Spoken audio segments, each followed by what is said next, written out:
Happy birthday, okenwa. Na Agidigba nwa, kụọlụ nụ aka. Okenwa mere arọ ole ka ime okenwa? Arọ ole ka ime? Tie nye mkpu papi na-atụ. Kụọlụ nụ aka.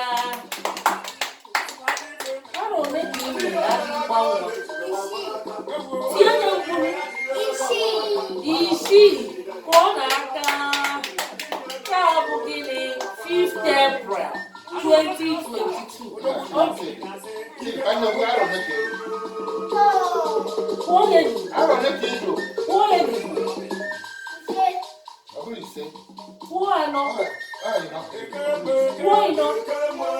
Ịnọ kụọ n'aka. Anyị ga-eji onwere ịchọ nkwụ. Anyị nọ na-amụ anwụrị maka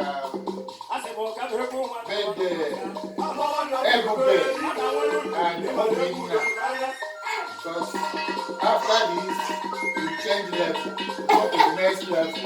Next level. So can I go to the next level? To the next level, greater height, up. God is lifting them up to the.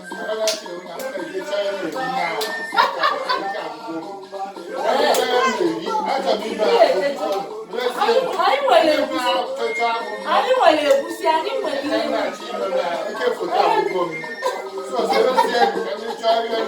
Next level. To the next level. Ka anyị je n'ụlọ akpụ ka anyị na-eji. Next level.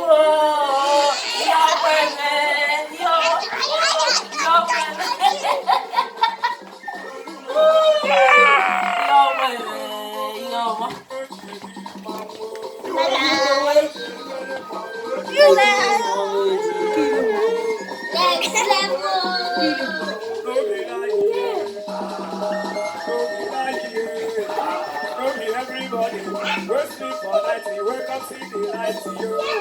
As you put on the bite, you. And if they enter for eye, make you do your best, you. Baba God to handle the rest, you. Even if you don't get money, get on it, body. You don't need to get body. If you don't be God today, I don't believe in body. Nobody is no baby. When you call it to rise, you call it because you know it's yeah. Go be today.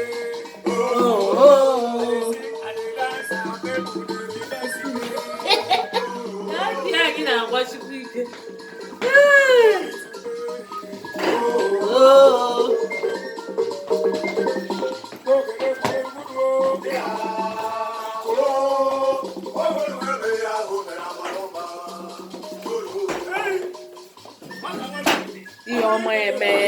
Yoma, que me